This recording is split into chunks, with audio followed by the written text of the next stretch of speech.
Bueno, regresamos a esto y vamos a empezar de lleno en este estudio, ¿no? Tal y como lo habíamos dicho, vamos a analizar. Bueno, diremos algunas cosas de lo que creen algunas denominaciones o iglesias, por supuesto que incluida la católica. Y sí. Bueno, toda. Y la griega, interesante ver lo que la griega dice de esto, porque aquí está implicado el tema del purgatorio, lógicamente, ¿no? Está implicado. Así que nosotros, como estamos viendo, lo tengo aquí. Creo que sí, que se ve bien. Es perfecto esto. Y comenzamos recordando este versículo, porque es el versículo base. Este va a ser el versículo base de lo que vamos a ver ahora. En la cruz. Aquí está lo que les había dicho en la oportunidad pasada. En la cruz. Está en el versículo 14 y dice, y despojando a los principados, vamos a ver en qué caso está, y potestades, y las potestades, los sacó a la vergüenza en público, triunfando de ellos en sí mismo. Dos cosas importantes, porque este versículo va a estar relacionado con lo que vamos a ver. En la cruz los despoja con su sangre, porque Colosenses, ya lo estudiamos, 2, esa palabra sangre que quitaron de ahí, en las versiones de ahora, no Casiodoro, sino las modernas, perdón, en general, lo quitaron de ahí, es en la cruz, derramando su sangre en sí mismo.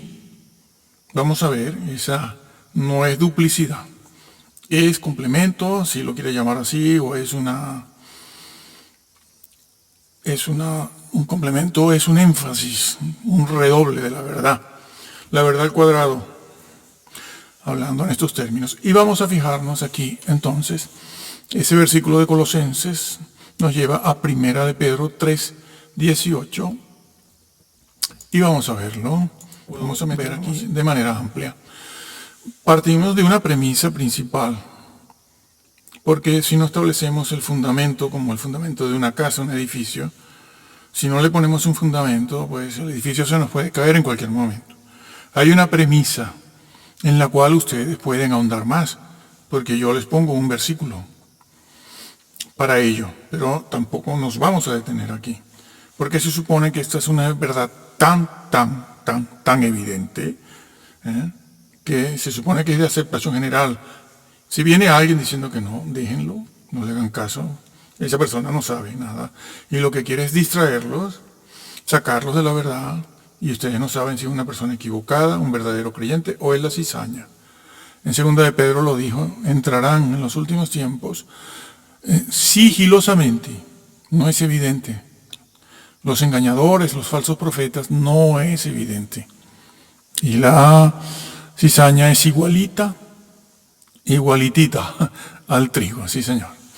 Premisa principal entonces, debe tenerse en cuenta, está aquí, que nadie resucitó antes de que lo hiciera Jesús, no nadie. Eso no fueron resurrecciones en gloria, no fueron resurrecciones con cuerpos glorificados.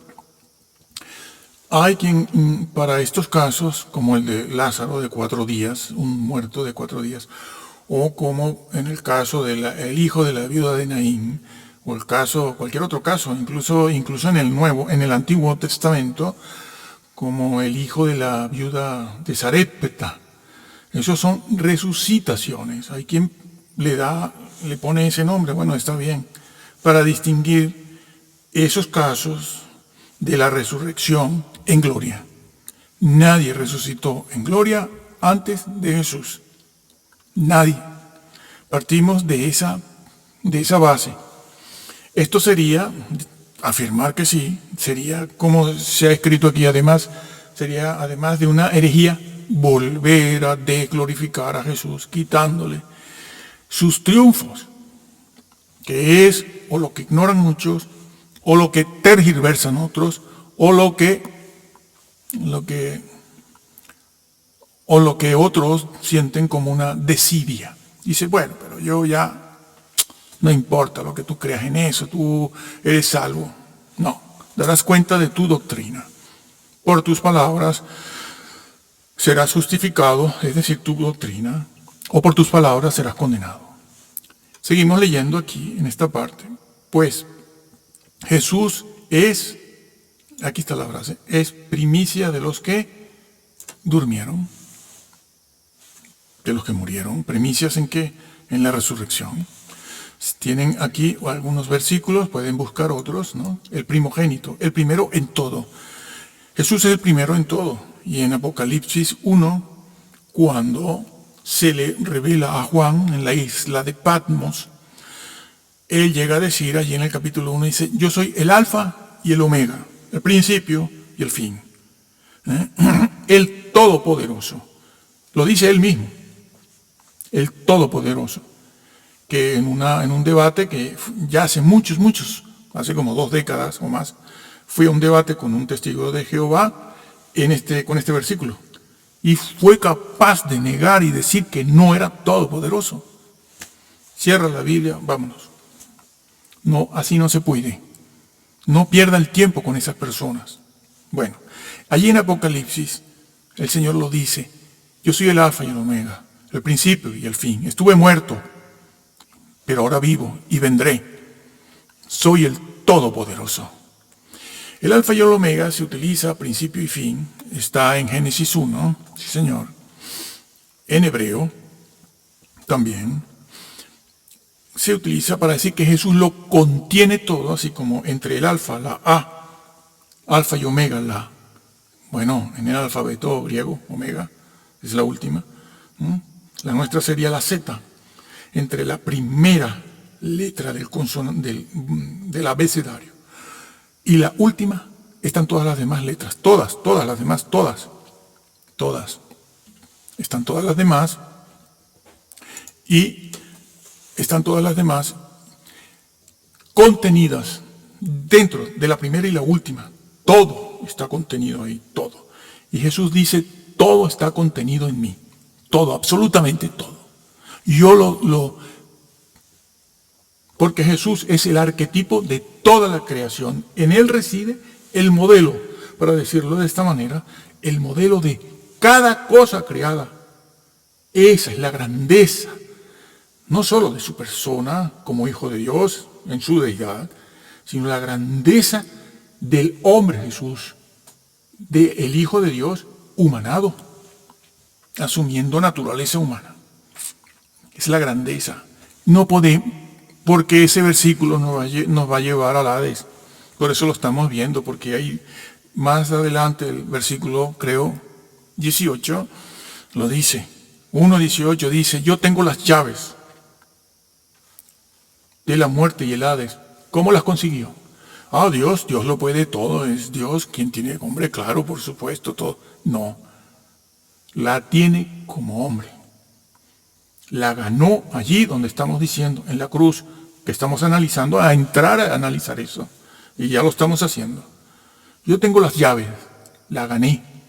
Gané estas llaves, que son las de la muerte y la del Hades. El Hades. Entonces, y justo antes de decir eso, las ganó yendo al Hades, y estamos viendo eso, ha dicho, yo lo contengo todo. Yo lo soy todo. Como dice también otro versículo, el Padre, Dios el Padre, lo encerró todo en su Hijo, para que aquí nadie venga con cacareos. Por Dios. Aquí nadie va a venir con cacareos, que yo fui el que hice esto, yo fui el que hice lo otro, yo fui el que perdoné pecados a este señor, al otro. No, de eso nada. De eso nada. La Iglesia de Roma. La Iglesia de Roma no puede perdonar pecados. Y ya saben que aquí no favorecemos a nadie, ni a los católicos, ni a los ruselistas, testigos de no sé de quién, ni a los adventistas y tampoco ni a Lutero ni a Calvino, porque decimos la verdad, para que usted sepa lo que debe creer y no tenga excusas en aquel día. Es que nadie decía, es que no, alguien fue dicho, como dijimos en el video pasado, Jeremías predicó, Isaías también. No le hicieron caso. Como Noé también, sí, pero Noé lo dijo. Hubo alguien en la tierra que lo dijo. Ya está, suficiente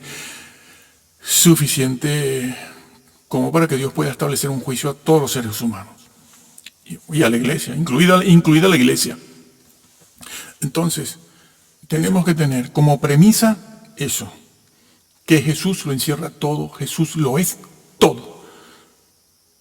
Y nadie resucitó antes que Él, en cuerpo de gloria, glorificado, eterno, porque es un cuerpo para la eternidad, como el de Él mismo. Fue Él el que lo ganó. Y es un absurdo decir que antes que Él resucitara, resucitaron otros. Pero si Jesús todavía no lo ha hecho. Entonces, nadie resucitó antes que Él. Así que no pudo haberlos resucitado y enviados al reino celestial.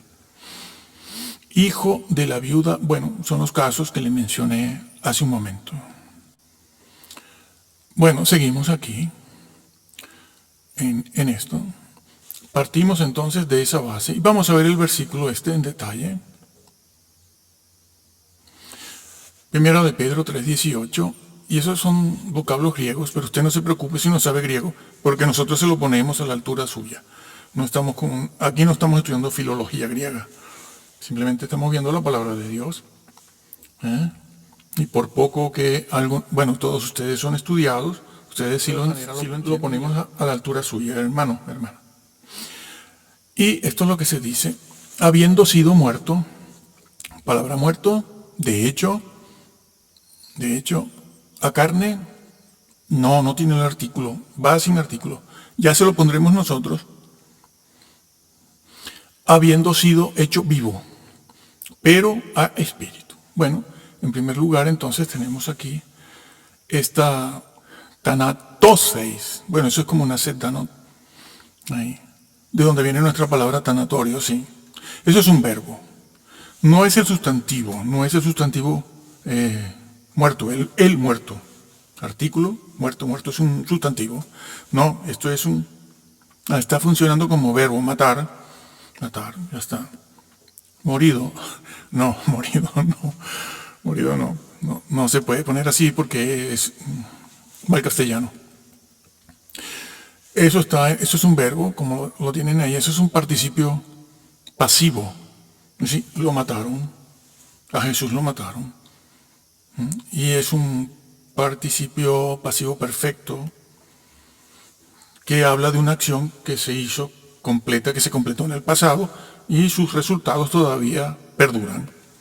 Así, a grosso modo.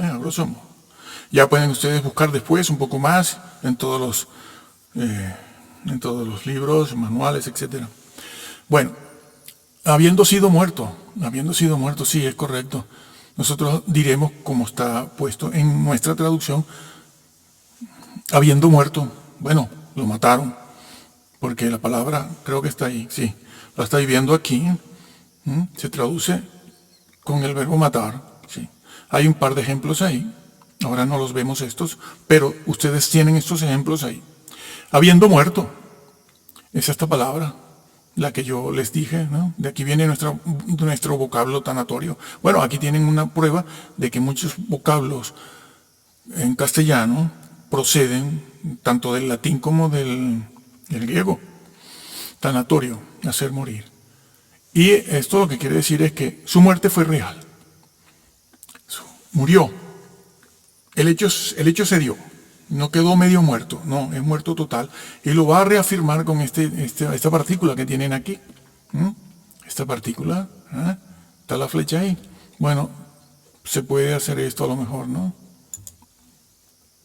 ¿Dónde está? Miren, esta partícula que está aquí. Es una partícula que significa eso. De hecho, verdaderamente. Aquí lo han puesto como murió de hecho, es un hecho real.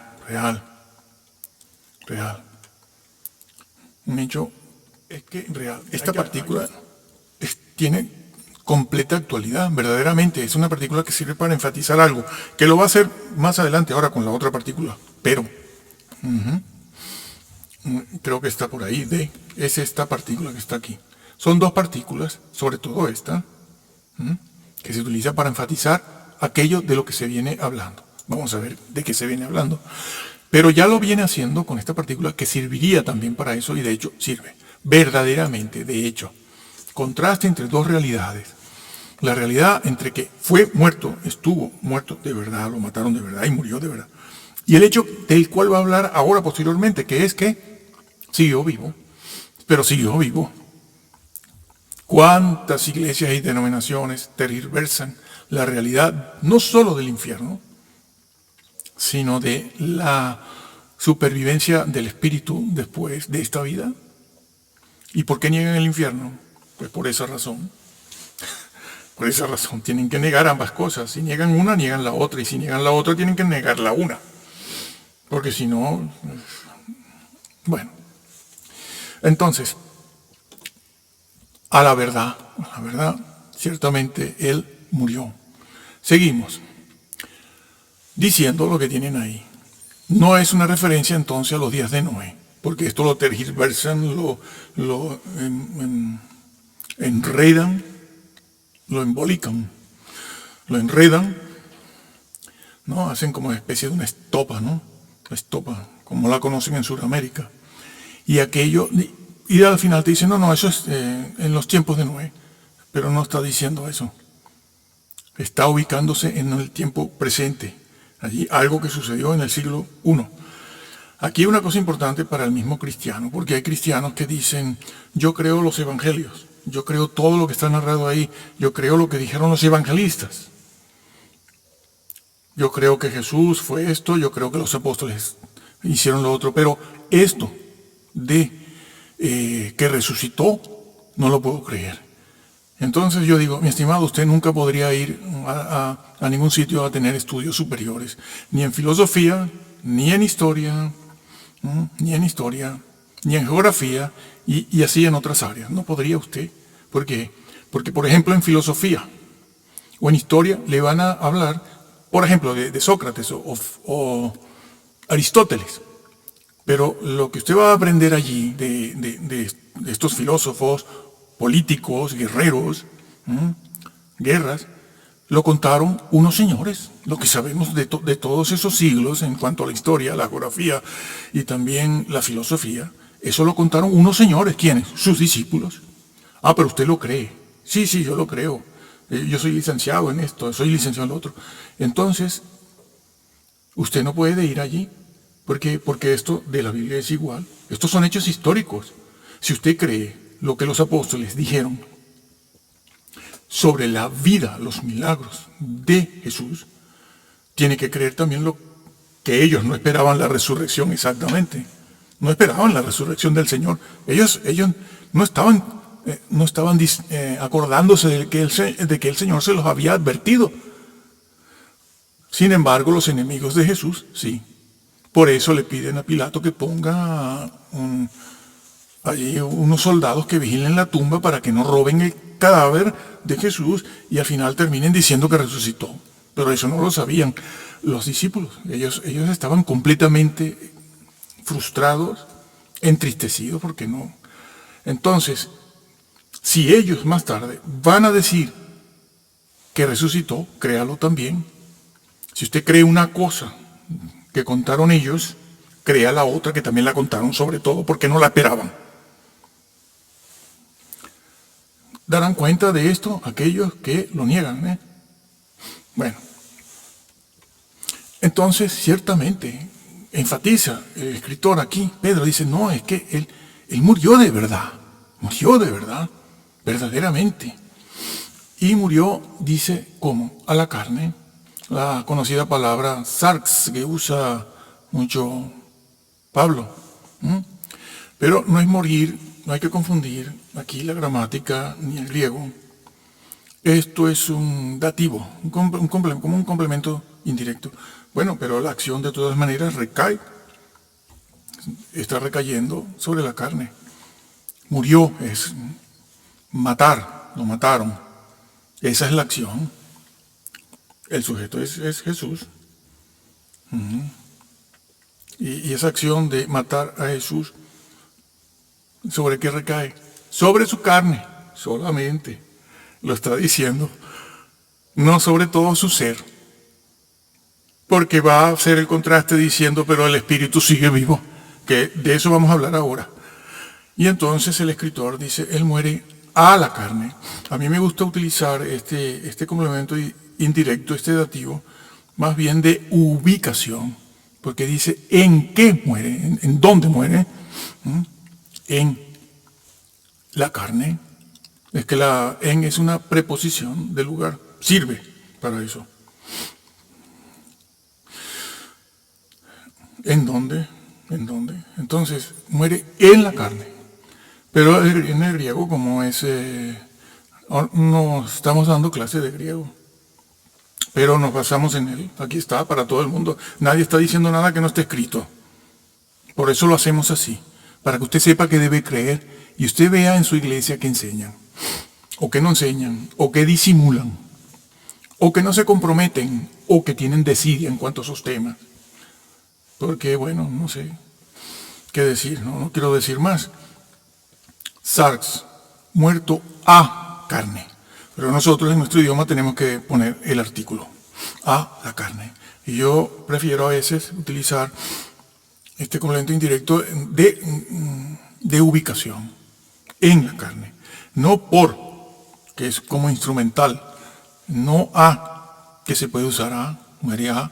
Pero ¿qué pasa? Que en el Nuevo Testamento Pablo utiliza esa expresión a la carne para hablar no de la muerte física, sino para hablar de morir al pecado, a los deseos mundanos, los deseos engañosos, etcétera, etcétera. Entonces lo está diciendo claramente, muere a la carne. Y entonces establece aquí otra vez un énfasis. Bueno, un contraste, perdón. Bueno, sí, un énfasis. Arriba en un énfasis y aquí termina de hacer el contraste, pero de manera clara, utilizando esa partícula griega de, que para nosotros la traducimos como pero. Bueno, puede tener otras traducciones, sí. Contrario a, por ejemplo, debe estar puesto por ahí. Una cosa que es contraria a otra, o lo opuesto a otro. ¿Y qué es la idea aquí? A ver, esta partícula puede indicar oposición, o lo contrario a otra cosa está puesto aquí. Para indicar lo contrario a muerte. Entonces, ¿de qué está hablando? Si ya ha dejado el terreno de lo físico, ¿en qué plataforma se está ubicando? ¿En qué condición o en qué escenario? En el espiritual. Porque lo dice, lo va a decir ahora, de momento no, de momento estamos viendo la partícula que va a introducirnos a ese contraste y nos va a ubicar en ese escenario espiritual. Se refiere, está puesto aquí, de todas maneras, sí, está bien, se refiere al estado o condición del ser, sí. No a la glorificación del cuerpo, claro que no. Claro que no, no se está refiriendo a la glorificación del cuerpo, que es la resurrección. Y lo va a reafirmar 1 y 2 y 3 veces ahora, a continuación. Jesús continúa existiendo, porque lo que continúa existiendo no es el cuerpo, es la persona. Porque tú no eres ese cuerpo que te estoy viendo, porque con ese cuerpo me puedes engañar por fuera. Tú eres lo que está detrás de ese cuerpo, que es tu espíritu. Ese eres tú. Tú eres un espíritu con cuerpo. Los ángeles no. Los ángeles son seres espirituales y son completos así. Pero el ser humano no. El ser humano está formado por 3 cosas. Básicamente por 2, pero en realidad son 3, porque hay que poner el alma. Hay que poner el alma. Ahí entonces, lo vemos aquí. Entonces, hay que poner el alma ahí, ¿sí?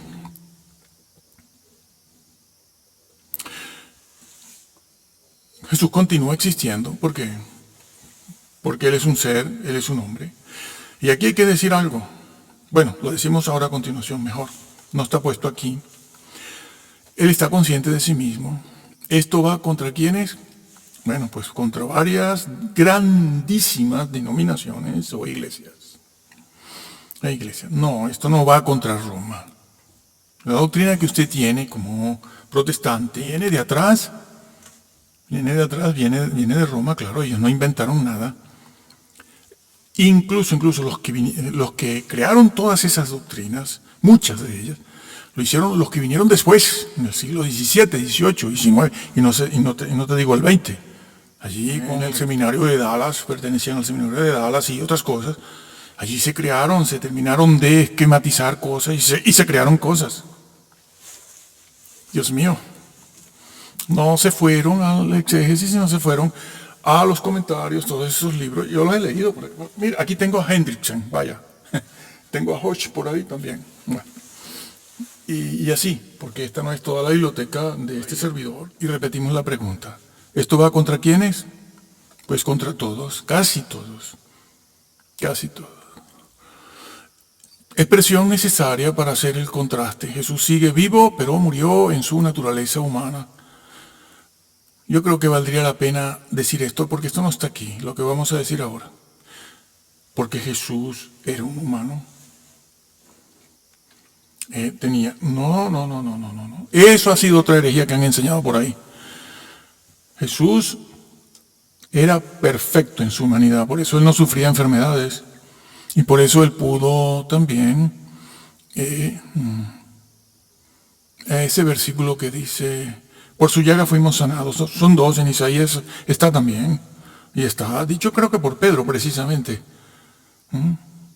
Por sus llagas fuimos sanados. Claro, podemos ser sanados porque su humanidad era perfecta. Y él muere por eso también.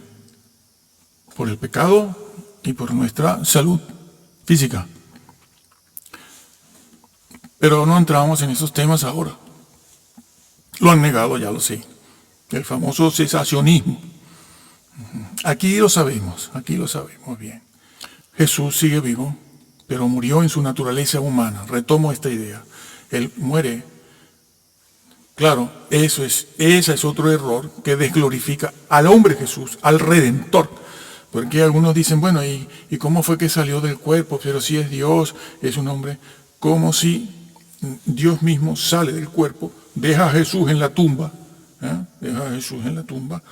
y le dice, a ver Jesús, quédate ahí que yo voy a descender abajo, como si hubieran dos personas ahí. Y no hay dos personas, hay una. Cuando Jesús desciende al Hades, lo hace como la persona de Jesús, que tiene naturaleza humana también. Y lo que queda allí muerto es la naturaleza humana sola, muerta. Muerta. Claro, están creando dos personas. La persona del Hijo de Dios que baja al Hades y ¿qué va a mostrar en el Hades? ¿Cuál victoria va a mostrar en el Hades? ¿Cuál? Si el que ha vencido a Satanás y su imperio es un hombre. Por Dios.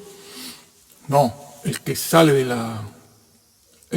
de allí y baja, y el que más tarde va a resucitar, es el Hijo de Dios con todita su naturaleza humana.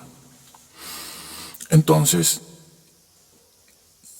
su naturaleza humana no estaba sujeta a pecado.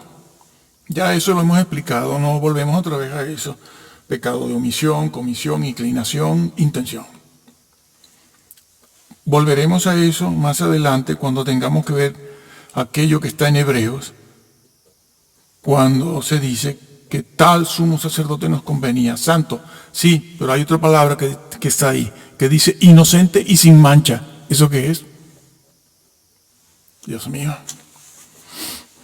Si no toman en cuenta esto, pues terminan diciendo que el Señor era tentable. Y siempre decimos lo mismo, Señor, no le des mucha fuerza a Satanás, porque como nos tiente al pobre Señor, que puede caer, pues agárrate este universo, no sé, todito para el infierno, vaya. Él era mortal, era perfecto. Además, no llegó a ver la corrupción, esto es importante. Pero vamos a pasar a lo que sigue. Vivo, vivificado vivificado a espíritu, eso ya lo vimos. Y lo estamos viendo otra vez aquí. vivificado a espíritu. Muerto a carne, vivificado a espíritu. Eso es un participio también. El anterior también era participio. No lo dije, pero es un participio. No, sí lo dije, ¿no? Y este también es un participio pasivo que funciona, bueno, un participio está ahí. Eso está en nominativo, porque es un verbo, pero también es un adjetivo, ambas cosas. Es una palabra compuesta de vida y hacer. Esto también es un verbo, hacer vivir. Se puede traducir así, dar vida a algo que antes no existía, o dar vida a algo que está muerto. Está ahí. Se puede utilizar de esas dos maneras. Está ahí. Es un sustantivo, también es dativo. Como muerto, carne, muerto a carne, o sea, a la carne, pero es mejor tener la idea de en la carne, o sea, el cuerpo, no al pecado, es muerto en la carne. Y aquí es vivificado a espíritu, es decir, en el espíritu. Está hablando de la ubicuidad. No se utiliza como instrumental, o sea, vivificado por el Espíritu Santo. Vivificado. El Espíritu Santo no vivifica a un espíritu de muerto. En el sentido ese. No se usa como instrumento, sino Él, el Señor, sigue vivo, vivificado, dar vida. Y entonces aquí vienen y dicen, no, eso es resucitar. Lo resucitó. Resucitar, sí. Pero está empleando el vocablo espíritu. No se resucita en el espíritu. La palabra resurrección se utiliza para el cuerpo. Para el cuerpo, no para la resurrección. Se resucita en un cuerpo glorificado. Glorificado, claro. Glorificado. Vamos a ver qué más se ha puesto aquí. Bueno, eso. Sí, eso. Glorificado, en un cuerpo glorificado. Sí, está puesto ahí. Ojo, porque la resurrección es en la carne, no en el espíritu. Pero resulta que ahora todo lo que viene a continuación lo va a reafirmar. Que Él sigue vivo. Por eso la mayor parte de las traducciones ponen vivificado en espíritu, no ponen en la carne.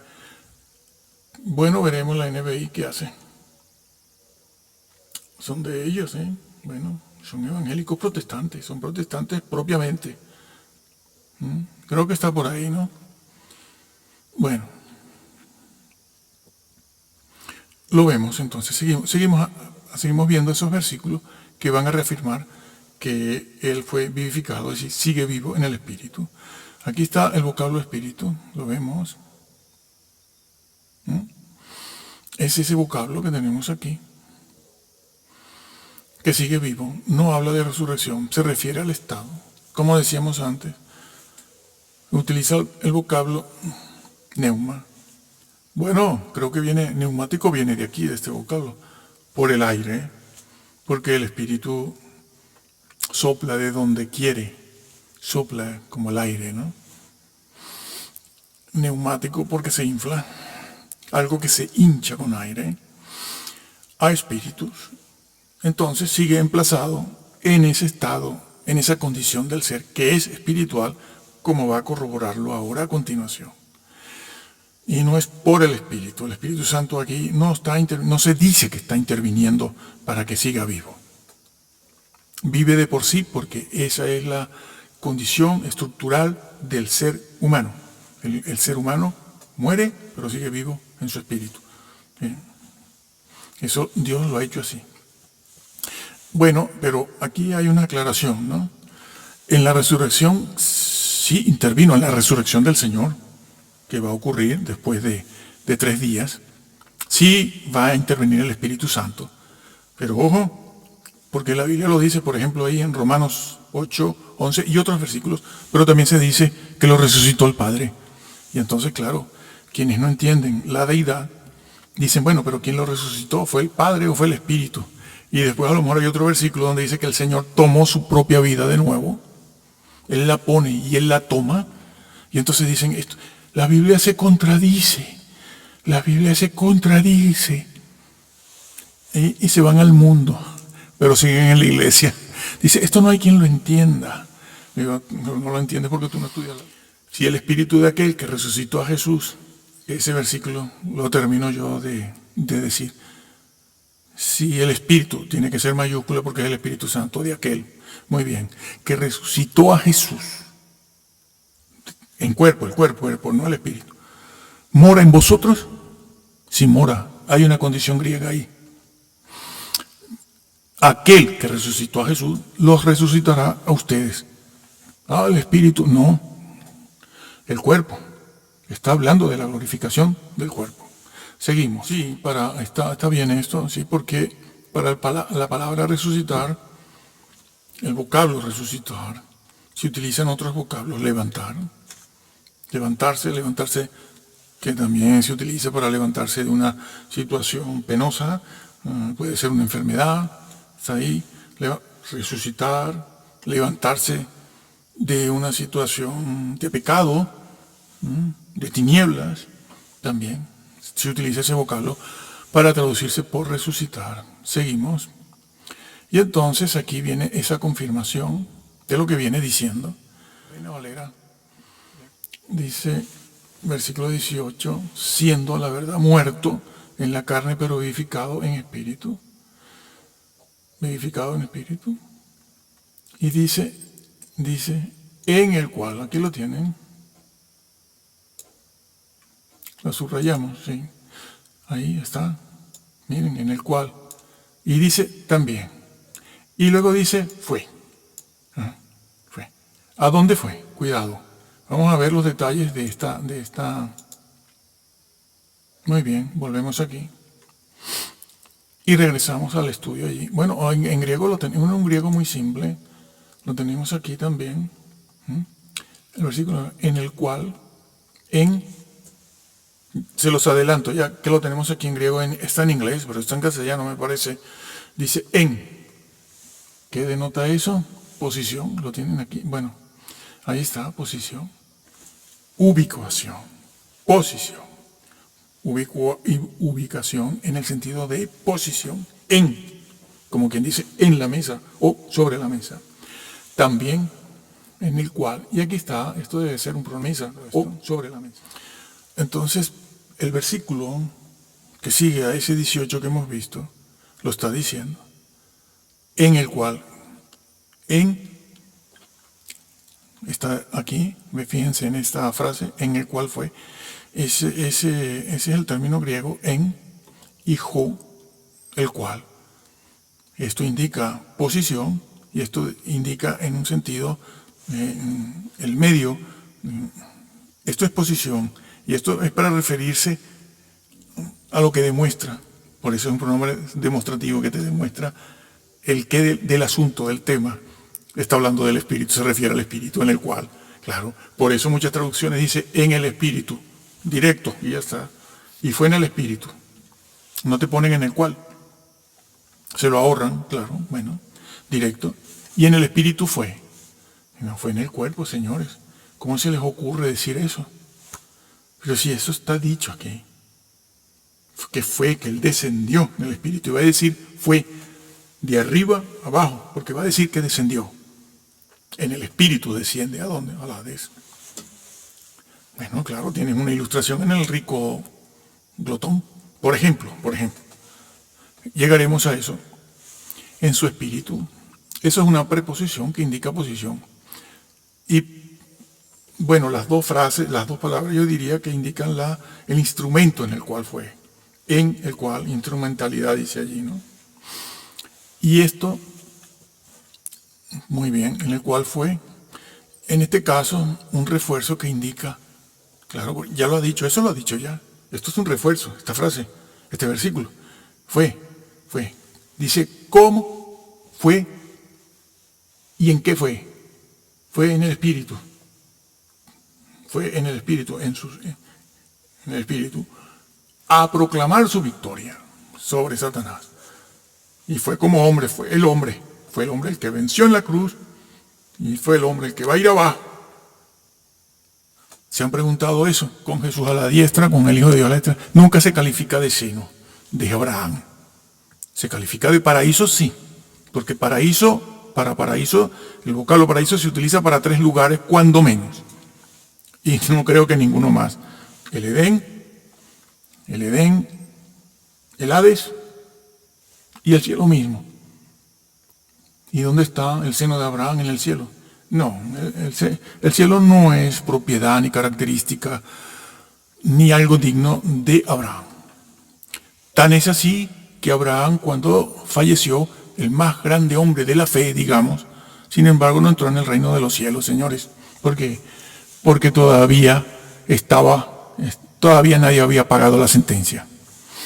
Nadie había pagado la sentencia. Aquella que se promulgó en el Edén por la rebelión y transgresión del hombre.